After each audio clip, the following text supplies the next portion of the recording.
Last time on Ancient Pottery Challenge, disaster ensued when my pottery firing exploded. Son of a gun! Now, with 5 of the Ancient Pottery Challenge pots made and only 2 to go, can I come back with a win on the next project, which is this beautiful ancient Tusayan Polychrome bowl? Keep watching to the end to find out in this action-packed episode of Ancient Pottery Challenge.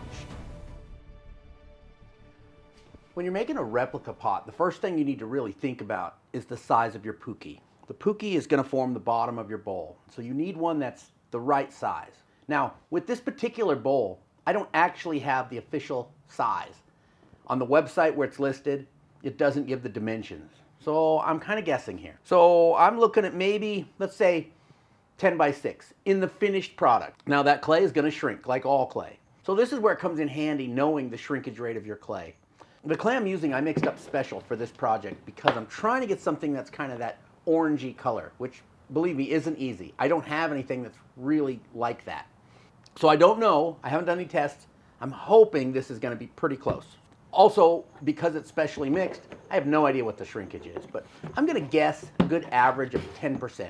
So if I'm looking for a 10-inch bowl, 10% shrinkage means I need to make the bowl 11 inches. And then it'll shrink down to 10. Okay, so I know the size I'm trying to make the bowl, 11 inches wide. I'm looking for a puki that's a little bit smaller than that.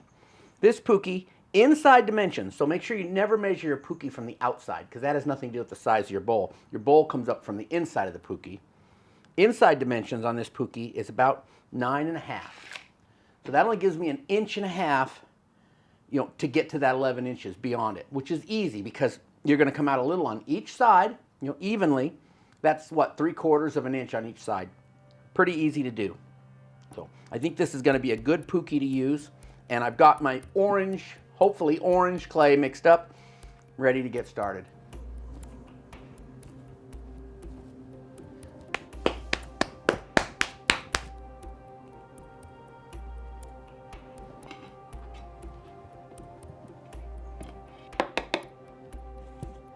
Although it appears that making a bowl is less work than making a jar, because there's less coils, there's less work building it, but you make up for that, you more than make up for that with all the smoothing. Because with a bowl, you have 2 surfaces to smooth, both the inside and the outside, whereas with a jar, the inside is completely unfinished and coarse. And so, although a bowl seems like an easier project with less labor, it's probably actually more work than a comparably sized jar.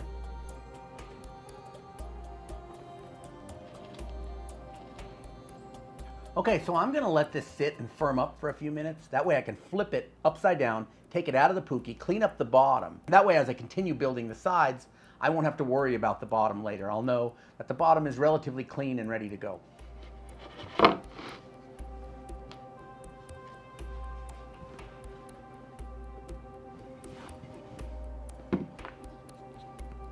Finishing the bottom ahead of time like this is not something I always do.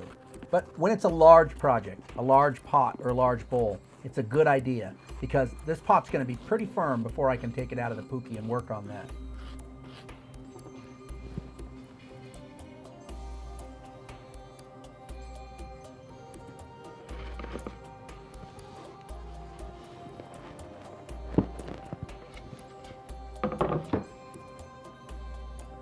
Okay, I'm about ready to add my first coil. I don't think I'm going to need more than a couple of large coils on this. That's the nice thing about a bowl. By the time you're done with the slab in the puki, you're over halfway there.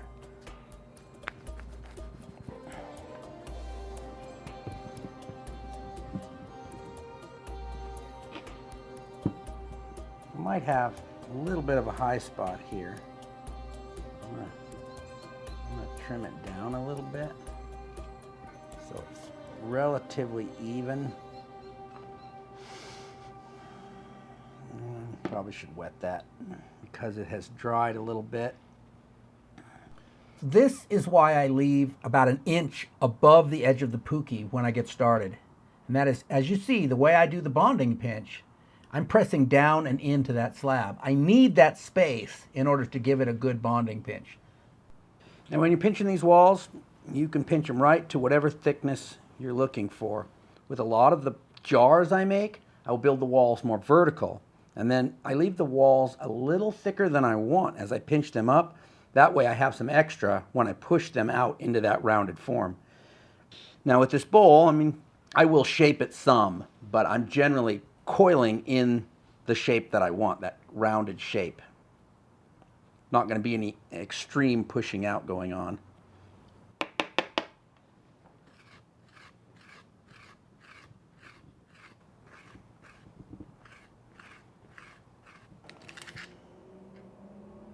Just about 11 inches, which is what I'm going for, so that's good. So the main thing I need to worry about at this point is just that, as you can see, the rim does a lot of ups and downs, kind of roller coaster like. So I'm just going to trim it off so it's relatively even. I've got a big low spot here. I'm going to add some in there so that when I add that next coil, I'm building up evenly. Otherwise, I'll just accentuate those roller coasters when I get to the top. The process I use to make pottery is called the coil and scrape method. It's the same method that the ancient Pueblo potters used, and it's the same method that their descendants, modern Pueblo potters, use to this day. It's a 5-step process, and the steps are as follows. 1. Coil. Roll out a coil. 2. Bond. Bond that coil to the base of the pot with a firm downward pinch. 3. Pinch. Pinch that coil thin to the desired thickness. 4. Scrape. Scrape it smooth on the inside and the outside. And 5. Repeat. Repeat as necessary until your pot is the desired size and shape.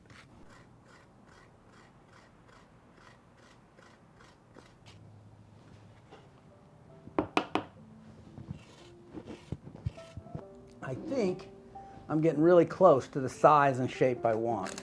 I'm about 11 inches across and about 5.5 inches high. I don't have a photo to reference of the original out here with me, so I need to go get one just to make sure I've got the shape pretty much right. And then I'll finish up the shape. Then I'll let it firm before I put the handle on, which, might not be till this afternoon. We will see. All right, so I looked at a picture of the original, and it doesn't curve in at all, or very, very little. So the sides need to come pretty vertical at the top. And I think it's pretty deep. I think it's a tad deeper than what I have. So also my rim is pretty thin right here. It needs to be a little thicker to give that rim some solidity. And so I think what I'm going to do, I'm going to trim this down a little bit, just the high spots. I'm going to add a small coil, much smaller than what I've used so far, pinch that up, and I think that's going to give me the verticality, make it a little thicker, and get me where I need to be on that.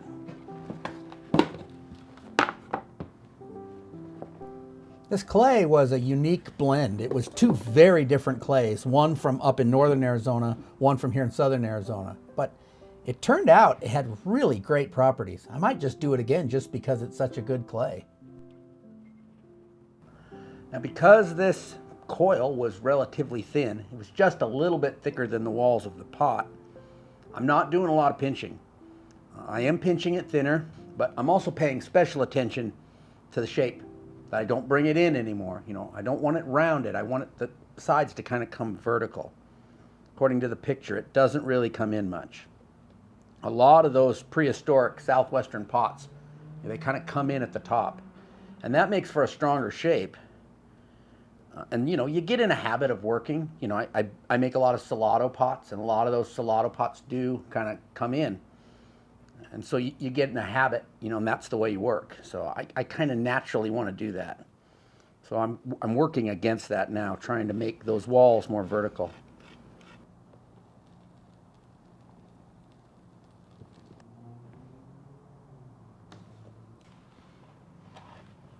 One thing I often hear from people is that their clay is cracking.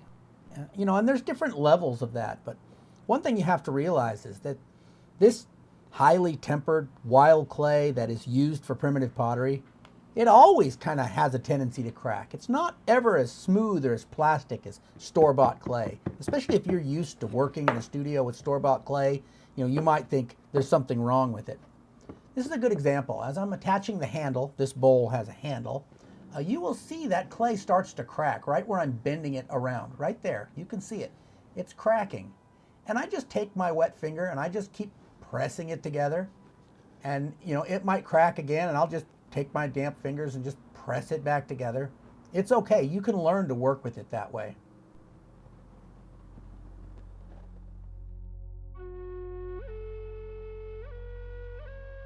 The Kayenta region exists in far north-central Arizona.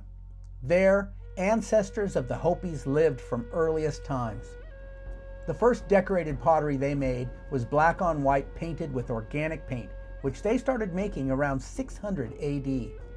In fact, organic painted pottery may have originated with the Kayenta. For over 400 years, they made and perfected their beautiful black on white pottery. Then, around 1050, something happened, and redware started to be made in the Kayenta region. This redware, called by archaeologists Segi orangeware, closely resembles the redware that had previously been made in southeastern Utah, which archaeologists call San Juan redware. Oddly, San Juan redware stopped being made at the exact moment that Segi orangeware started to be made, leading archaeologists to believe that the people who had made it packed up at that time and moved 100 miles southwest into the Kayenta region. So who were these mysterious redware makers from Utah? Just as the San Juan redware had suddenly stopped being made around 1050, it had also started to be made there just as suddenly around 750, as though the redware makers had moved there, lived for about 300 years, and then moved on. This region in southeast Utah, like the Kayenta region, had an older gray and white pottery tradition. So where did this technology for making oxidized red and orange pottery come from? The technology itself is harder to track to a specific area, although the Overcame and Mogollon cultures to the south, where oxidized pottery was common, are a likely source. The designs, however, that were used on early San Juan redware hold clues about who these people were.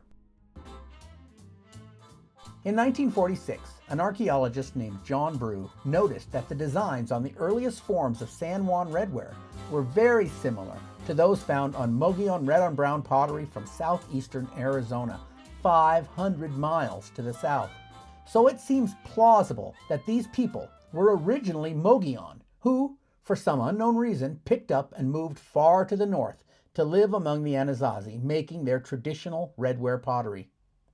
When things got tough in southeastern Utah, they moved again, south into the Kayenta region, where they lived for around 250 more years. Then, around 1300, things got bad in the Kayenta area, and they moved a third time. And this is the most surprising of the moves these people made. Instead of going to a nearby group, they moved far to the south and settled back in southeastern Arizona, in the same area where their ancestors had ostensibly come from over 500 years before. Coincidence? Who can say?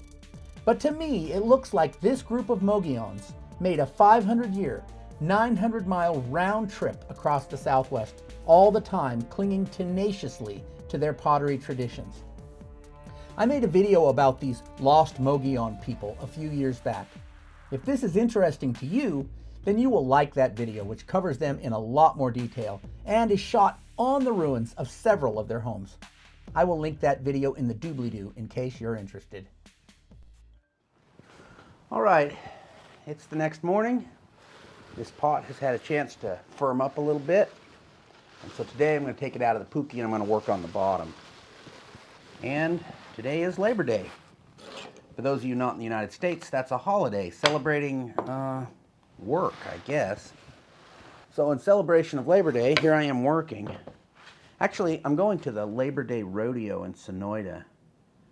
So I'm going to get the bottom of this all taken care of, and then I'm going to go off to the rodeo while this sits and dries.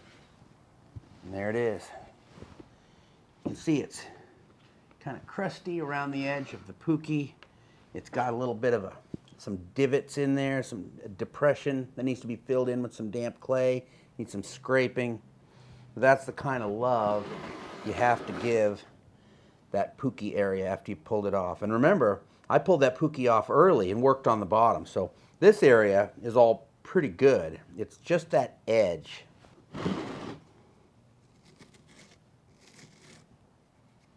An interesting thing about making replicas of Kayenta pottery is that almost nobody has access to that truly authentic Kayenta clay, because the Kayenta homeland sits smack dab in the middle of the Navajo Nation. So unless you're a Navajo tribal member, it's all off limits. This clay that I'm using is a blend from different places, neither of which are Kayenta homeland. And the slip I'm going to use also comes from a place far from the Kayenta homeland. So it would be great to try to experiment with some of those Kayenta clays that get the colors, I'm sure, perfect. But as I said, they're pretty much off limits to everyone. My initial idea was to let this dry while I was at the rodeo today, but I'm thinking that because it's going to be a warm day, it might dry too much. So what I'm going to do is wrap it up in plastic, so I don't come home and find out that it's dried beyond the next stage, which is going to be stone smoothing and then putting on that slip, which isn't actually a slip, it's a hematite wash. So just because I don't want it to over dry, I'm going to wrap it up and let it dry more carefully when I'm home to keep an eye on it.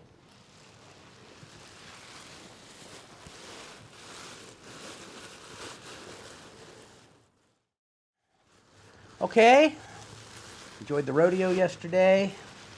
Pot has firmed up some more and it's time to do some stone smoothing. So for this, I'm using a smooth natural stone and some water. That's it. This is not the same as burnishing. Although stone smoothing uses the same tool, it's used wet instead of dry, and it's used at a different stage of dryness for the pot. And it does a different thing.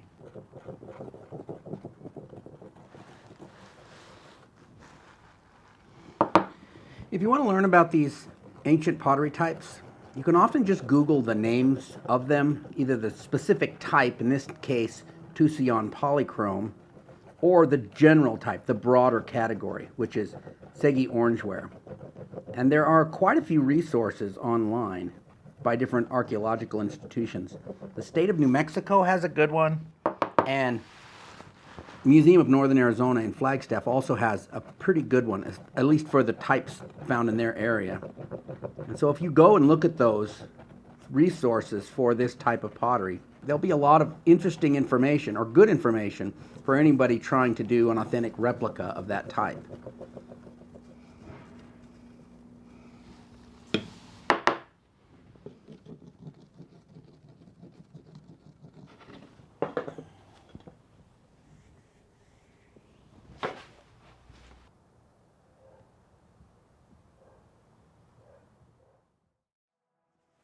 For polishing, I usually do it on my workbench when I'm filming videos, because it's easier for filming.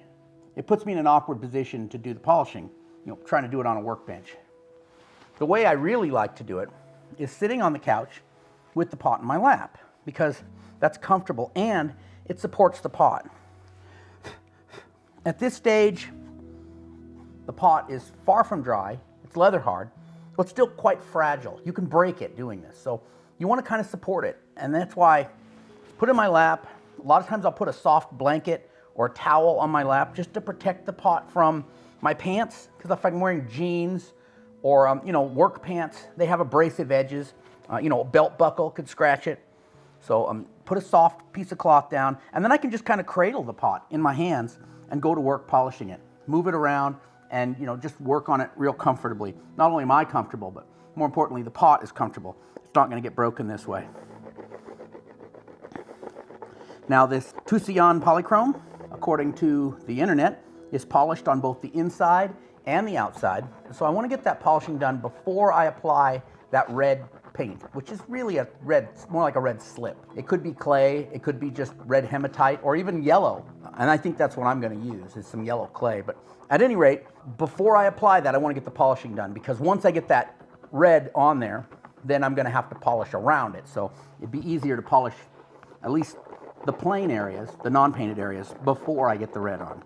Because once I get the red on, I will also polish the red areas. And polishing is one of those things, has to be done at just the right stage of dryness. If it's too early, you're not going to get a good polish, and you leave a lot of tracks, stone tracks from where the stone travels across the pot.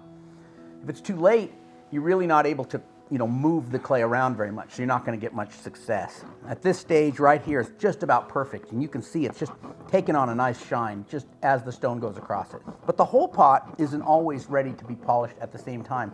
The rim may dry faster, may be ready to polish before, say, the bottom is. You want to be aware and polish each part of the pot at the right stage for dryness. And that may mean you polish the rim in the morning and you don't polish the bottom until the evening. It's going to vary. It's going to vary based on the pot and where you live and lots of other things.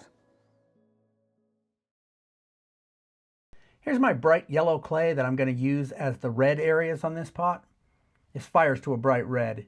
I get this up in northern Arizona, and it's all purified and levigated, ready to go. Now, I had no end of trouble trying to record the painting of this pot, and I'll show you why. It's a pretty deep pot, and I don't usually make pots this deep. But I'd get the camera all focused on the pot, and then as soon as I put my arms in the pot to paint, you can't really see the painting. All you can see is my arm. And of course, I'm doing this in my office instead of my back porch studio because it's summer and it's hot outside. And that also limits my camera angles I can do. So I've got probably like 1 or 2 possible camera angles here, and I had trouble making any of them work. Now what I'm doing here is using this bit of string to measure the distance from the rim to the bottom. And I'm putting a little dot to mark that length, that distance. And then I'll just come back with the paintbrush and I will, connect the dots. Just paint a circle where those dots are. That way, the circle in the bottom of the pot is even with the rim. And I think that worked out okay. But again, the recording it and keeping it focused without putting my arm or my head or something in it, the camera also seems to want really bad to focus on the outside rim, the outside of the pot or the rim of the pot, and not the details going on inside the pot. And I'll show you at the end, I did find a solution, somewhat of a solution. Once I get all that yellow slip on, then I have to come back over it with the polishing stone and just make it all nice and smooth and shiny. And then when it's fully dry, I'll be ready to paint.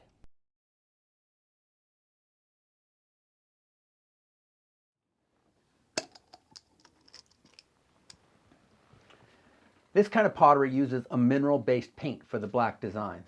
Now, I haven't seen any archaeological studies on exactly what that material is, so I'm just guessing at this point.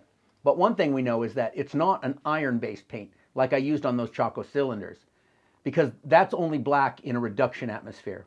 And with all the bright colors and reds on this Segi Orangeware, we know that it's fired in an oxidation atmosphere. So we need something that's going to turn black in an oxidation atmosphere. And so I'm using manganese and copper. Now this is handled just like I did with the hematite in my last video. If you haven't seen that, I'll put that link over here and down in the doobly-doo. And in that video, I went out and I collected hematite. I made sure it was soft. I took it home, I ground it up, and then I levigated it. And that's what I'm left with, is this fine powder. The manganese and the copper are done exactly the same way. And so I'll just give it a scoop of manganese dioxide, a scoop of copper carbonate, and a scoop of clay. The clay will help it harden in the firing so it doesn't wipe off after the firing. And then the last ingredient I'm going to add is a little bit of mesquite sap. That's just an organic binder that's going to make it sticky, give the paint some viscosity, and then it'll also make it a little firmer when it's not fired yet, so that as I handle the pot while I'm painting it and in the firing, I won't rub off any of that painted design.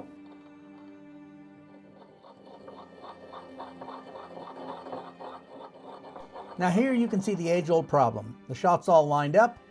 I go to paint, you got the top of my fat head. Got the shot all lined up, it's focused on the pot. I go to paint, and of course I lean in to see better, and you get the top of my head. This goes on and on and on for hours. So you'll forgive me if there's not a lot of good shots of me painting here. These are some of the best shots I have. As you can see, I don't have my head or my arm in the way, but you can't really see what I'm painting very well, and it's out of focus because the camera is focusing on the outer rim of the pot. It's maddening.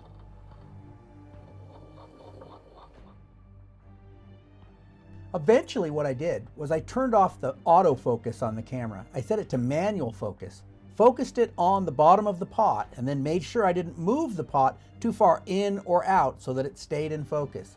And that helped a lot. That helped a lot at getting shots. Still, you really can't see inside the pot very well with my hand in the way.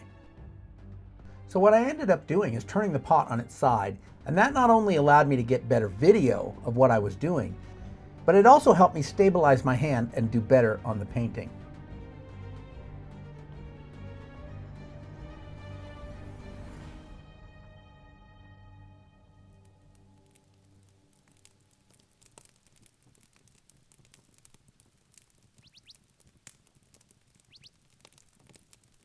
A pottery firing is an emotional roller coaster.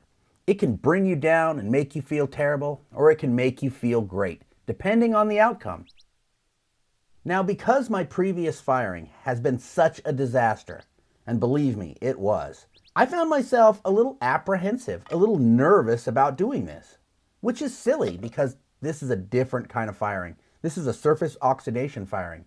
I do these all the time successfully, but still, that last firing had a big impact on my approach to this one. It was a perfect day for firing. The weather was perfect. It's starting to cool off now, and so it was just really comfortable out there. It hadn't rained in a couple of weeks, so the wood was all really dry. There wasn't too much wind. It was just the perfect day for firing. The cows seemed happy about it. Now, as I get ready to open this up, keep in mind that those irons will not be oxidized at this point, or at least not very much. So a lot of time, irons, when you open up a firing like this and it's still hot, they'll be very dark, almost kind of maroon or brown, and then they brighten up as they cool. So you see that little pot, that's going to be bright red when it's cool, but it's kind of brownish maroon right now. And the same with the oranges on the bowl. They're just not as bright as they will be in just a few minutes. And this is a time lapse, so you can kind of see it brighten up really fast.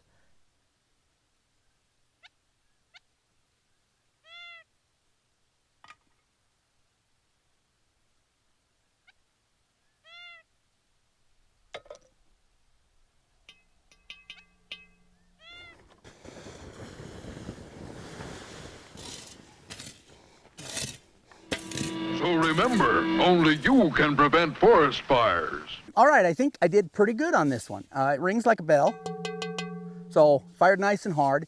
The colors came out pretty close to the original. I'm surprised because, you know, that body color, that orange, I wasn't sure about. And so just mixing them kind of blind because I didn't know exactly what they were going to make. I assumed, you know, knowing what those two clays did, that would get me close, and I think pretty darn close.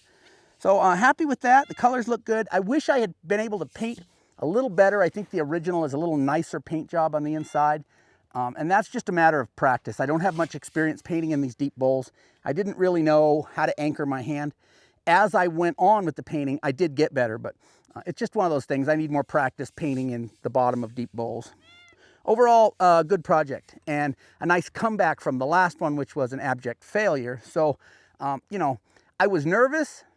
Just because I'd broken pots on the last one, but very different firings. That was a smothered organic paint firing, and this is oxidation. This is my thing. I can do this blindfolded. Not that I would, but I still have one more pot to make in the Ancient Pottery Challenge, and that's that pitcher, and that is organic paint. That's going to be another one of those smothered firings. So we'll see if I can learn something at the Kiln Conference this year that I can apply towards that little pitcher. And the Kiln Conference should be the very next video after this one. Now, if you want to see the previous video after this one, that's the one where I blew up that pot and the mug. Oh, son of a gun! That was the disaster that I'm going to try to correct at the conference. I will link that video up right over here. So go watch that. See my failures because, you know, you've seen my successes. Thanks for coming with me today. I will catch you next time.